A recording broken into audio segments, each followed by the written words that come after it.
I'll talk about the future potential impact of AI and the potential impact on society, but also on us, on people.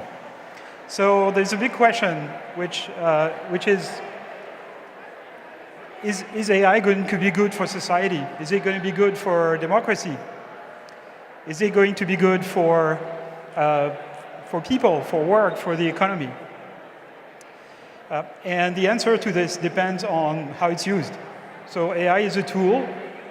Tools give us power. And this power can be used for good things or bad things. And so the question is, how are we going to guarantee or harness the power of AI for the good of society? And perhaps we should start by trying to figure out what AI can do today. Okay, so today, AI can be used for, traditionally, it's been used for things like computer vision, getting machines to be able to see, understand images, understand video. For speech recognition, we can talk to our phones now, we can talk to, our various assistants. And to some extent, they understand what we say. Not entirely, but that's another area of AI, which is natural language understanding. Another area of AI is not for interpreting data, but for producing it. So for things like image synthesis or video synthesis, for art, for text generation. And this poses some questions as to how that can be used. It can be used, again, for good or for bad. It can be used for art, but it can also be used for fake news and things of that type. So most of the uses of AI today, though, are pretty positive, in fact, very positive. So the best use, the one that concerns most of us, that is kind of more visible, is in transportation. Almost all the cars that come out today come out with some sort of driving assistance system. It's a little camera that looks out through the windshield, and the car will not necessarily drive automatically, but at least it will brake automatically when an obstacle comes in front of your car. And those systems use AI. They use deep learning. They use the techniques that were developed in the last 10 years or so. Those things reduce collisions by about 40%. So they save lives. Another area where AI is being deployed very widely today is medicine, particularly medical image analysis. So again, this is AI saving lives by essentially helping radiologists detect tumors in mammograms, for example, or prostate or other ailments. And it's also being used for things like drug discovery. So there's not been any big win yet in that domain, but it's a very active area of research of using AI to predict what the effect of a particular chemical compound will be, and thereby kind of imagine new compounds that can cure disease that currently cannot be cured.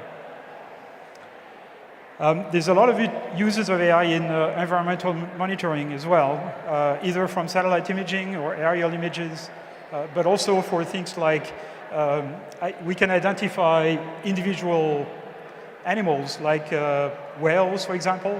You can recognize a whale, it turns out, by just the shape of its tail. So take a picture of a whale, you're doing whale watching, you take a picture, you can upload it on, I think it's called Whale Book or something like that. And it will tell you this is Robert, okay? It's easy to do this with current technology. And of course, a lot of applications that are kind of behind the scenes in things like manufacturing, process control, and things like that. But really, the main thing that AI is used for today is connecting people with each other and connecting people with knowledge or information. So, we all use some form of social network or some form of online forum of some type, or at least we use search engines. All of those systems use modern AI to decide what piece of content to show you and more importantly, what piece of content to not show you. So we are bombarded with enormous amounts of information every day, and we cannot deal with the information deluge. So we have to use AI to basically pick out content that is most likely to be of interest to us, or most likely to be educational or entertaining or whatever it is. And we have no choice to some extent because there is so much information we could have access to that we need the help of automated system to be able to sift through that for us. And this is not going to go away. This is going to get worse, or better if you want. Worse because the amount of information generated by society grows exponentially, but better because AI systems are getting better and better at picking that information. So if you take all the big tech companies today, the Meta, which means Facebook, Instagram, WhatsApp, etc., Google, including YouTube, Amazon, all of those systems, if you take modern AI out of those companies, they literally crumble. They are entirely built around it. And it's only happened in the last 7 or 8 years or so. And so it's a fairly recent phenomenon. And all of those companies are learning how to use those technologies. And it doesn't always work perfectly. So one thing that certainly AI has helped us do is connect people with each other. So in the last few years, there's been a huge amount of progress in language translation. We have now automated systems that can translate several hundred languages from any of those several hundred to any other of those several hundreds with a single machine learning system. It's a single AI system, which to some extent has superhuman performance because it can translate from any pair of language, essentially. And it doesn't require a lot of data to learn to translate a new language because languages are very similar to each other in many ways. And those systems can exploit the redundancy in the data to basically learn a new language with very little effort, very little data. So we have now systems that can do natural language understanding in hundreds of languages, translation in hundreds of languages, speech recognition in hundreds of languages, all requiring a relatively small amount of data. Now, this is very useful because a lot of people in the world do not actually have all access to information, either because they don't speak one of the dominant languages that is used by technological widgets today. There's basically 3 billion people in the world who cannot use technology today, mostly because they don't have access to the internet. Most people can actually get smartphones, strangely enough. But 800 million people in the world are illiterate.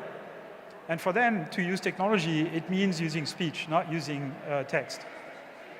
300 million are visually impaired. And it's the same thing. They have to use speech as a way of interaction.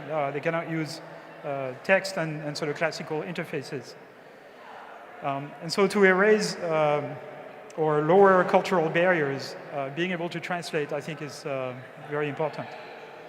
So, but content moderation comes with a lot of complications. And in particular, let's say you are a social network like Facebook or Twitter or one of those. You have to do content moderation on an enormous scale. And content moderation is necessary. It's not that those companies actually want to do content moderation. It's that they've been pushed into doing it. In fact, when I joined, at the time it was called Facebook in 2013, there was a relatively small amount of automated content moderation on Facebook. But as the year passed, Facebook had to implement more and more content moderation systems because the platform had become essentially a battleground for all kinds of people and organizations who wanted to influence others, sometimes in good ways, sometimes in very nefarious ways. So, you have to do content moderation to protect people's safety. Calls to violence, for example, have to be taken down, or things that kind of favor ethnic or religious conflicts or things like that, which has happened on social networks in the past. So let me tell you a story. Several years ago, people in Myanmar started having access to the internet and started buying smartphones. And one of the first things they did is install Facebook. They didn't have to talk to Facebook for this. Facebook didn't have to decide to deploy in Myanmar. People just spontaneously installed Facebook, right? And that became kind of the default platform of the internet in Myanmar. Now, in Myanmar, there are ethnic and religious conflicts, right? The Rohingyas is a Muslim minority, and the Buddhist majority has been in conflict with them. And there were people who were, essentially inciting others to commit violent acts against the other community. And Facebook didn't know about it. It didn't know about it because Facebook didn't have any automated system that could understand Burmese at the time.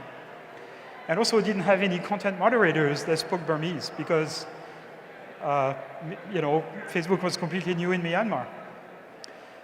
And so people started to basically incite each other to kill each other on Facebook. So what did Facebook do? First, they hired people who spoke Burmese, but not enough and not quickly enough. So the second thing they did is the research lab built the best Burmese to English translation system. It's the best in the world. We know it's the best in the world because we tested it against others in a competition. And that was used to basically translate posts into English so that English content moderators and English hate speech detectors could work. But that was very far from perfect. So what happened eventually is there was enough data that we could train AI systems to do content moderation directly in Burmese. All of this took enormous amounts of efforts, money, and time. And in the meantime, people were killing each other, which is horrible.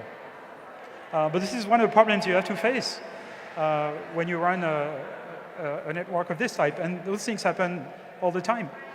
Similarly, in all kinds of countries, there are foreign countries that try to influence elections in those countries or somehow corrupt the democratic process. And the only way to do this at scale quickly enough is to actually use AI to detect hate speech, misinformation, and attempts to corrupt the electoral and democratic system. It's a moving target because it's a game of cat and mouse. So filtering objectionable content is a necessity, and it's a necessity to protect democracy. It's not just a matter of making sure people are safe when they use an online system. It also has important consequences for society. So Meta has very large organizations internally that actually are entirely devoted to this problem. It's called integrity, of ensuring that objectionable content is taken down and ensuring that attacks on the integrity and privacy of users are corrected. And it's never perfect. You probably heard a few scandals and stories. Some of them are true, and it's because nothing is perfect. So let me give you a few numbers.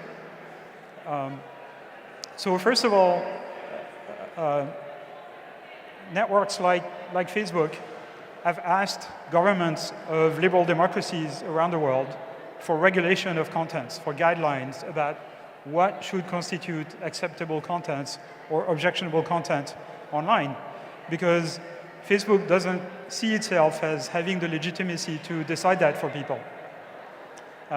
It's not a good idea to have a large American private company decide what content is appropriate or not. So Facebook said, we don't want to decide that. We want governments to tell us what is appropriate. And the problem is that governments haven't done it. At least the American government hasn't. The French government actually has held discussions with Facebook about those questions.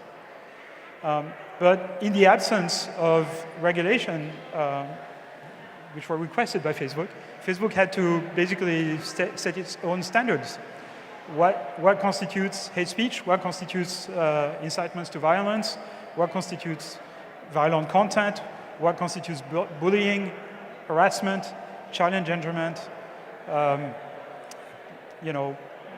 suicide and self-injury, advocacy, nudity, terrorist propaganda, fake accounts, spam, all that stuff, right? So today, AI systems take down 95.6% of hate speech on Facebook. Okay, so for every piece of hate speech that is posted on Facebook, 95.6% is taken down automatically by AI system before anyone sees it. The remaining 4.4% are flagged by users and then examined by human moderators and then taken down. Okay? Now, of course, there's a question of how you define hate speech, right? Which is a policy question. It's not a technological question. So you have to answer the policy question first, and then implement the technology that can enforce those policies. As a result, the prevalence of hateful content on Facebook is 0.02%. So take a random piece of content that people see, 0.02% of that could be qualified as hateful content. For incitement to violence, so calls to violence and things like that, 98.1% is taken down automatically by AI systems. And the prevalence of this kind of content is 0.03%. For violent content, so things where people are beating each other or hurting each other, it's 99.5%. That's actually easier to detect. Some of it go through, but most of it is taken down before anybody gets to see it. Bullying, harassment, that's not nearly as good. It's only 67% because it's harder to detect. Child endangerment is 96.4. Suicide and self-injury is 98.8. Nudity is 96.7. Terrorism, the number is low, so it's not a percentage. It's 16 million pieces of terrorist propaganda are taken down automatically by AI systems, preemptively. 1.5 billion fake accounts, 1.8 billion pieces of spam. That's per quarter, okay? That's per periods of 3 months. Now, if we were to go back 3 or 4 years ago, and I had to give you those numbers, they would not be nearly as good. The percentage of hate speech that was taken down automatically by Facebook 4 years ago was something like 30 or 40%. But because of breakthrough progress in AI over the last few years, those numbers now are in the upper 90s, okay? So I'm not saying that AI is the ultimate solution to basically online integrity and protecting liberal democracy and things like that. But it's making a huge amount of progress and it's helping a lot. Now, if you look at which countries in the world take down Facebook, okay? They are not democratic countries. They're countries like China, like North Korea, Iran, and occasionally Turkey when the government is not happy with their own people.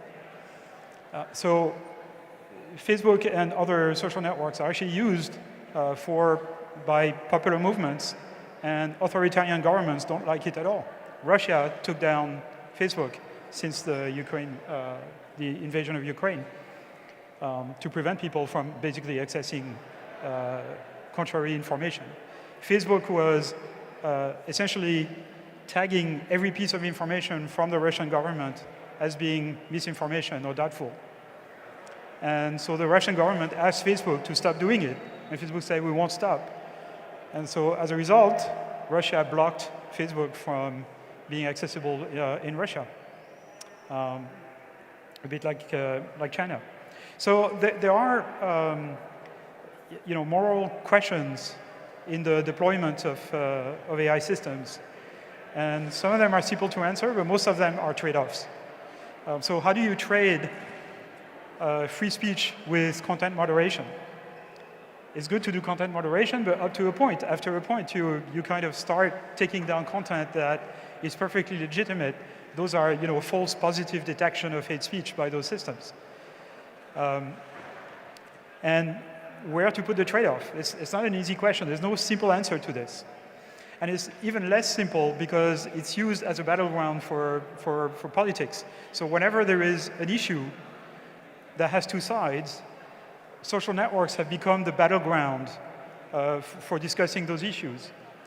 And what's interesting is that both sides of the issue is very often absolutely convinced that Facebook favors the other side because they only see their piece of content being taken down and not the other ones. But in fact, Facebook is very, very, very careful to not actually take side in legitimate debates, unless the discourse, goes into calls to violence and things like that. Which is why, for example, after the events of January 6th in the US, Facebook decided to deplatform Donald Trump. Okay, but then there are other questions of AI that have nothing to do with, online content necessarily. So we have very powerful computer vision systems now, and to some extent I'm very proud of this because a lot of those systems actually use an invention I made many years ago when I was working at Bell Labs, over 30 years ago, called convolutional nets. Those are universally used for those systems I was telling you about, for medical imaging, for automatic braking systems for cars, self-driving cars, etc. They all use those techniques. Wonderful use. Environmental protection, all that stuff. They're also used for massive face recognition and basically surveillance by some government, including China. And that's not a good use of that technology, at least for people who believe in principles of liberal democracy. It's the same technology. Those technologies can be used for weapons, smart weapons, or autonomous weapons. Now, autonomous weapons have been around for a very long time. The first autonomous weapon is the landmine. And landmines are dangerous, in fact, are banned by most countries with a treaty, not signed by the United States. And they're banned because they're autonomous, and they're not banned because they are intelligent, they're banned because they're stupid. They will blow up, anybody who step on them, friend or foe, civilian or military. So it's their stupidity that makes them dangerous or immoral, really. So let's imagine we have intelligent systems that can do face recognition, so they can target an individual, as opposed to just drop a big bomb on a building and kill everyone inside. Is that good or bad? That's a moral question. Is it a good or bad thing? It's good, perhaps, if it's in the hands of a democratic government. Probably bad if it's not. But what we need, there's big limitations to current AI technology. It's called AI, but it's not that intelligent in the end. It all uses a technique called supervised learning, which has very dire limitations. And so what we want in the future of our AI systems are things like completely autonomous driving. It would be nice if we had that. We don't have it at the moment. It's going to come in the next few years, but it's harder than some of the people who started working on this advertised. Some people like me knew this was hard, this was not going to come very quickly, but when you have to kind of promise something, you tend to be a little more optimistic. The second thing we want is things like domestic robots. A robot that just takes care of everything in our house, right? Save us time. And then the last thing we might want is intelligent virtual assistants that help us in our daily lives.